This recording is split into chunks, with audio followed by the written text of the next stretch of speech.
1. This was around 2 years ago after going to see a movie with a group of my friends. I live in a small town, so the nearest decent movie theater is about 40 minutes away. I'm always the driver because my car is the most functional for these long distances, and I'm also kind of a softie when it comes to doing favors. This also means I'm always the last one to get home for the night, and it's usually very early in the morning when I finally get home. This specific night, it was pretty late when we got back. Like I said, it's a small town, so when it gets late the roads are pretty much dead. There's an order that I drop everyone off in, the furthest from my house to the closest, logically. We're pretty spread out from each other. If you've ever been to a rural town, you'll know there's a lot of twists and turns on back roads like that. I dropped off one of my said friends, and there was only my boyfriend left. I drove towards my boyfriend's house and stopped at a T intersection along the way. The road in front of us was lit with streetlights, but the further you looked down either side of the road, it was dark. There were no cars anywhere, as I expected. I turned onto the road and headed towards my boyfriend's house. Not even a minute down the road, I saw headlights in my rearview mirror. I don't know when they showed up, but I remember noticing them because the headlights looked like the ones on a friend's car. There were 4 lights, all round and arranged like the corners of a trapezoid. For a moment I thought it could be my friend because the lights were so distinct. But the vehicle was much larger. I brushed it off and continued driving. We were on one of the main roads, so it didn't surprise me that they continued to follow behind us as we went. After a little while I turned onto a back road that was pretty hilly, but it was the shortest way to my boyfriend's house. The vehicle turned onto that road as well. It still wasn't that weird. My boyfriend lives in one of an assortment of ranch houses, so we've had a lot of people follow behind us to that section of the town and then eventually taper off into their separate driveways. They were pretty far behind us as well, so I didn't think much of it. Sure enough, they kept taking every turn we took. The closer we got, my boyfriend and I even began to joke about how long they had been behind us. It was only when we turned into his driveway that we grew concerned. He has a long driveway that goes up a hill. I reached the top, and I could see the vehicle slow down at the end of his driveway. And then it turned in and began to slowly drive up. Very slowly. My boyfriend and I sat in my car looking at each other because we didn't know what the fuck was going on. As it got closer, we went through every possible person it could have been. We even considered my sister, who could have recognized my car and wanted to scare us.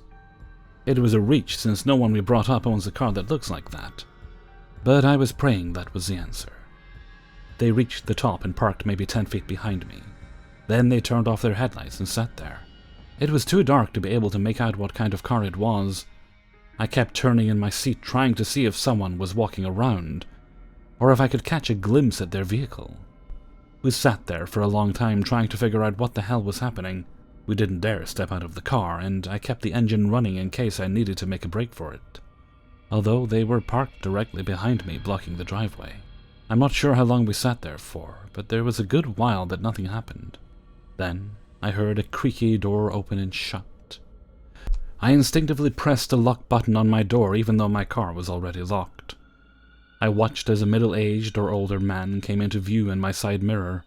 As I watched him step closer, I leaned away from the window towards my boyfriend in the passenger seat, and the man walked up to my window. He had a pretty big gut, and his silver hair was pulled into a ponytail underneath a red cap. He cupped his hands and peered into my car. I can still remember him looking right at me so vividly. His expression was blank. I couldn't even move. Then he stood back up, pointed back towards his vehicle, said something I couldn't hear, and just turned around and left. He didn't turn his headlights back on until he reached the road. When he turned, I could see the dark outline of a truck bed. My boyfriend and I sat there stunned for a long time. My boyfriend and his stepdad drove behind me to my house to make sure no one followed me there either. He hugged me before I went inside and said he'd give me an update the next day. No one we knew could explain it or knew who he was.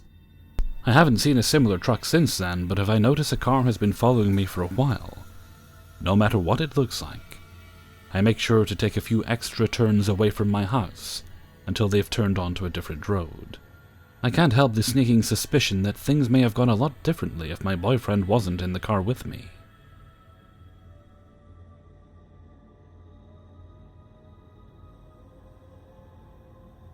2.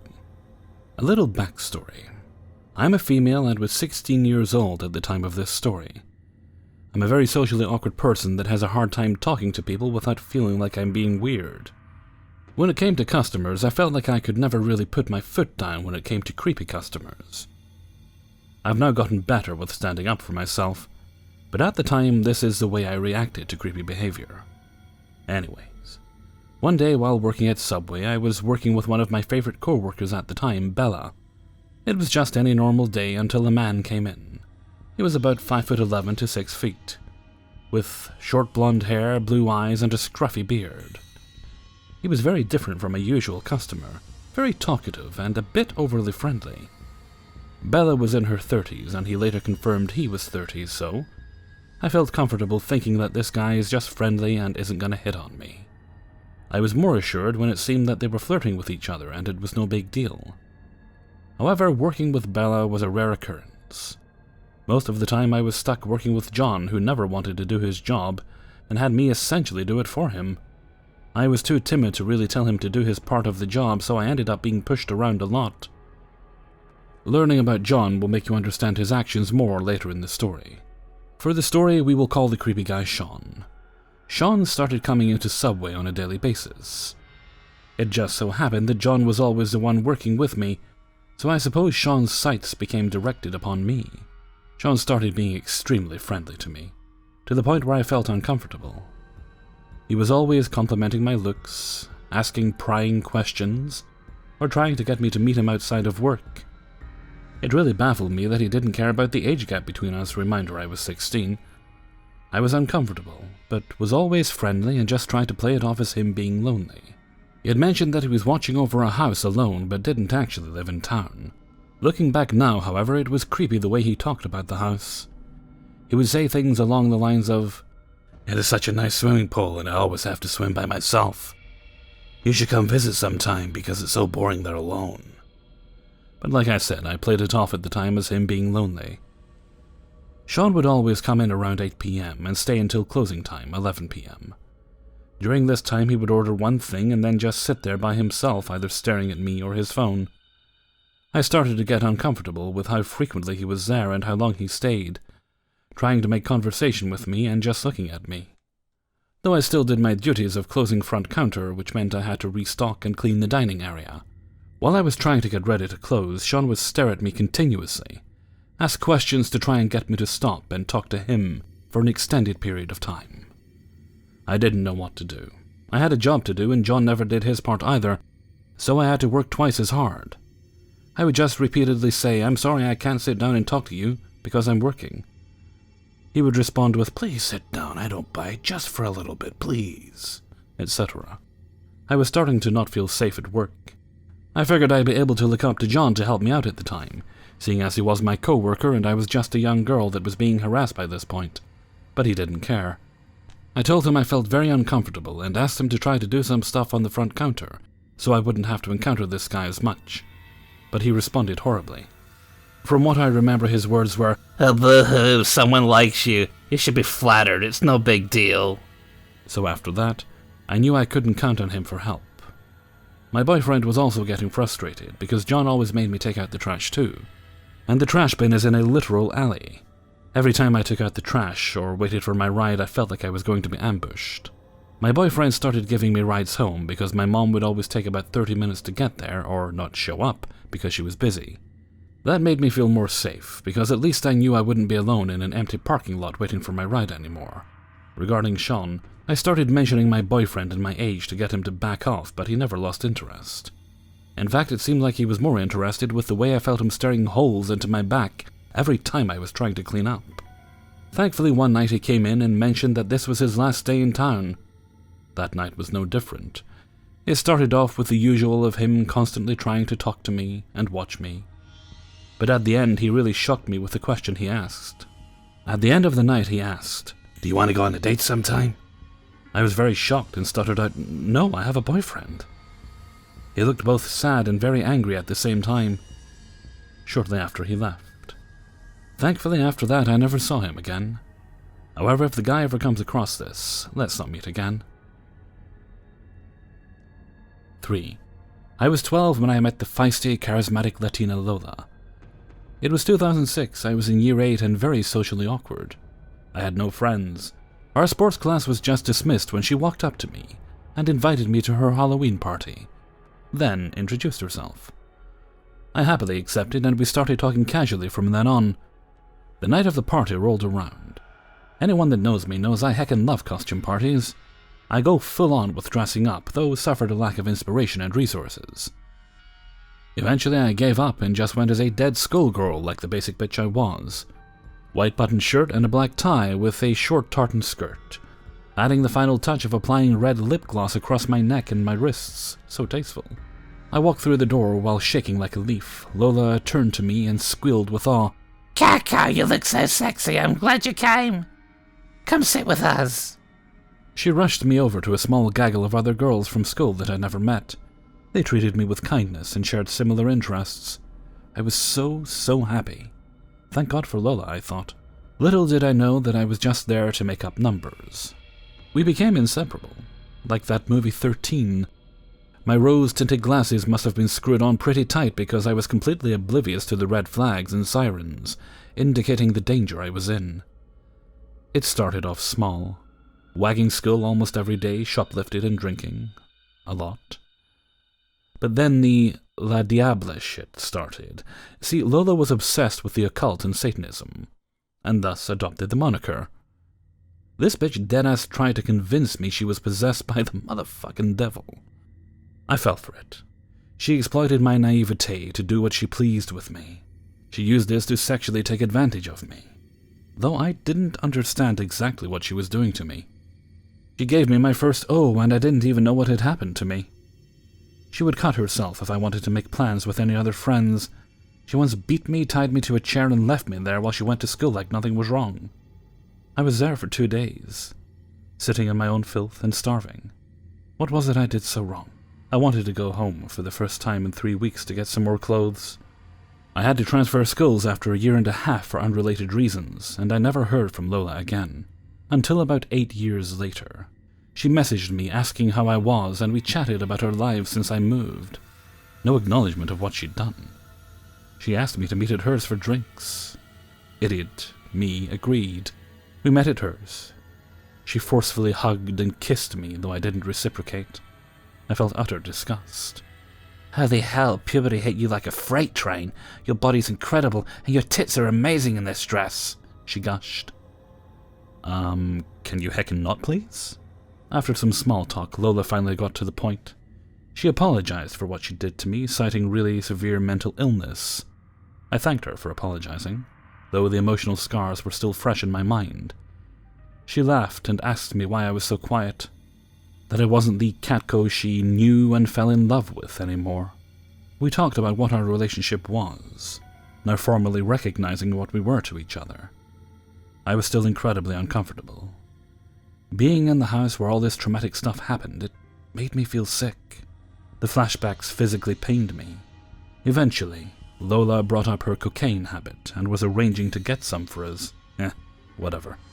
I'll try most things once. After half an hour, she'd finally sealed the deal and was waiting for the dealer. "So how much is this going to cost? I don't have any money," I asked. She turned to me, smiled, and said ever so casually, "Me neither.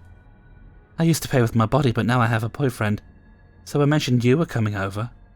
"Lola, no, tell me you didn't." "Why not? You don't have a boyfriend?" "Though I'd probably get a little jealous watching him touch you the way I used to." What exactly the fuck? I couldn't tell if she was joking or not. She sighed and cancelled the drop. "Fuck's sake, Caatko. When you said you'd do anything for me all those years ago, I thought you meant it." She started to shout, and I was trying desperately not to let my fear show. I still freeze with fear when someone yells at me. By the time this happened, it was too late for me to take public transport home. I was trapped with her. She glared at me with the same expression she did when she was about to beat me. But then it dropped, and she sighed. "Whatever." Lola rolled her eyes. "Let's just go to bed." "Mind if I take the couch? You do have a boyfriend, after all. Please, God, please don't make her more angry. Yeah, you're right. I'm struggling to keep my hands off you anyway, she cooed. Good night, my beautiful Caatko. Blowing me a kiss, I responded with an uncomfortable smile and bid her good night. I left at dawn the next day, blocked her from everything, and changed my name on every social media platform I used. It's been 5 years since that night, and I still can't believe I was naive enough to think she'd changed. That's what sociopaths do. They're like parasites, feeding off you until you're a husk. Thank God I've grown now. I'm too scared to enter intimate relationships with girls now, but I have my wonderful boyfriend. Lola, my love, my flame, my tormentor. I've learned from my mistakes, and I hope we never ever meet again. 4. This happened to me a few years back when I was in my early 20s. At the time, I worked in a department store at a makeup counter. The job relies heavily on good customer service and building relationships because you want people to keep coming back to spend money on your products. We are given personalized business cards so that we can build our own client base. Very important for a commission department. It's not uncommon to be familiar with the people who frequently shop in the store. As workers, our training is focused on being friendly and accommodating. One day while I was working, I had to move to a makeup counter that wasn't my own to cover someone's lunch break. It was a really slow day, so I was just leaning on the counter people watching. I could tell most shoppers were just browsing, so I kept to myself. One of the people that I noticed was a very tall and broad man. He walked very slowly, almost hunched over. His face was fixed very aggressively, like he was angry but focused. He circled around the counter a few times, but I could feel his gaze on me instead of the products. After a few rotations around the department, I decided to greet him in case he needed help. It wasn't until he came directly over to me that I realized just how big he actually was. I am a 4'10", 140-pound female, so I feel pretty small regardless. But even with his slouched posture, he was over 6 feet tall, and well over twice my weight. I'll never forget his teeth. They were completely black in the front. Your eyes couldn't help but go right to them. Despite his menacing appearance, he was soft-spoken. Truthfully, I could tell he wasn't all there by the way he talked. He told me no when I asked if he needed help, but requested my number, so direct. We had never spoken before, but I declined and said that I was in a relationship and that it wouldn't be appropriate. He then asked if he could have a business card for the counter in case he wanted to get products. Since I wasn't on my normal counter and I really wanted him to go away, I handed him my coworker's business card and told him to call if he had any questions. It worked, and he walked away after that, filling me with relief. Only a couple minutes later, the phone on the counter rings. I answer with my peppy customer service voice and say, "Thank you for calling, how can I help you?" And immediately I know it's the same guy when he starts talking. He then asks me again for my personal number, and I explain once again that I cannot do that. But he just wants to talk, he explains. Since he wasn't getting the hint, I say, "I should have told you that I'm married. You can't have my number." Politely he apologizes and hangs up. I thought that would be the end of him. But for the next few weeks or so, I spent much of my time at work anxious that he would show up. I would see him every week, and he would lurk around the corner looking for me. Any time I would see him, I'd immediately drop what I was doing to run and hide, or run to the closest customer and offer any bit of assistance to make it look like I was busy, so he wouldn't talk to me. I successfully dodged him every time, and it came to the point where I stopped seeing him. I was thrilled. I had almost completely forgotten about him until one day I decided to go to Walmart by myself to pick up a few things on my day off. I generally like to shop alone. I can take all the time I need, and I like leisurely looking around. I grabbed a basket and made my way over to the cosmetics, hair, and wellness section, since that's where most of the things I needed were. I only managed to grab a few things before I locked eyes with him as I walked by the supplement aisle. I had recently changed my hair color and wasn't wearing my work uniform, so I didn't think he'd realize who I was. I was ready to just go about my shopping and ignore him, until I noticed that he dropped the items he had in his hand and started heading my way. I panicked and swiftened my pace immediately. I thought to myself, he's not going to really follow you through the store, right? But as I turned to look around, I could see his humongous body just plowing through people, with that same terrifying look on his face, only meaner, his black teeth growing closer with a snarl. Since the direction I was walking was the opposite of the exit, and there was no way in hell I was going to turn around, I decided that my best course of action would be to follow the perimeter of the store and cut down the center section, which would bring me close to the registers. I speedwalked the entire time in the hopes of losing him amongst all the people, but never once turning around again. By the time I made it to the register area, I could actually feel him behind me. Still not wanting to look around, I glanced in the reflection of the soda machines that are in between the register aisles to see how close he was. To my horror, there was only about 1.5 to 2 feet between us. I was afraid to just drop my stuff and run out the door in case he followed me to my car.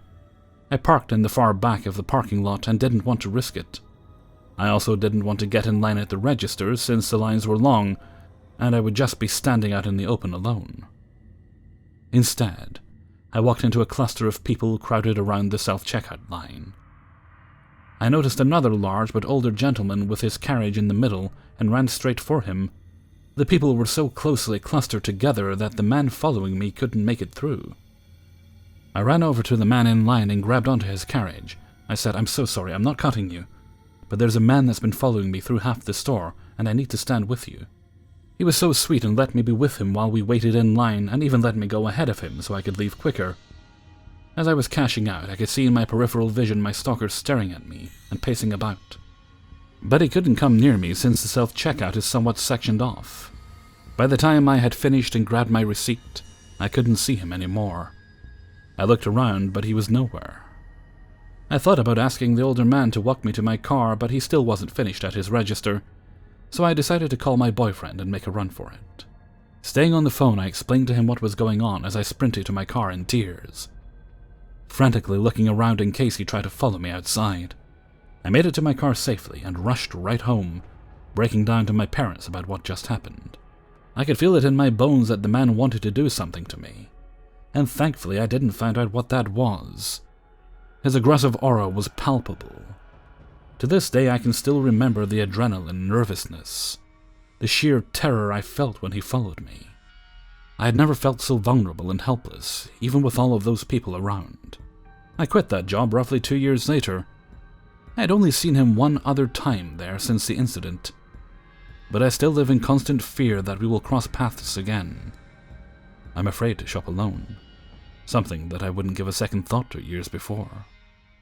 So to my stalker with the black teeth, let's not meet again. Hey everybody, Hellfreezer here, and thank you very much for listening to four. It's four stories. Threw myself off by adding an extra story, but the video would have been super short if I hadn't. It's just the way it works out sometimes. So thank you very much for listening to 4 True Scary Stories. I may have done one before, I'm not sure, but I will look it up and appropriately number this video. And thank you very much to everybody who allowed me to use and sent in stories for use in this video. Okay, I am a bit late recording tonight, which on the plus side means that the neighborhood is a bit quieter. Also the weather's kind of starting to change, that also kind of quietens things down a bit outside, to be honest with you. So, bad for walking around, good for recording. Got completely soaked to the weekend. That wasn't fun. Okay, so just a reminder, I'll be doing Glitch Monthly next Thursday, so I'll get most of my prep work done for that this week, I think. And then I'll need to begin preparing for a week off later in September. Okay, and with that I'm going to head off for now, so until next time, thank you very much for listening, and take very good care of yourselves.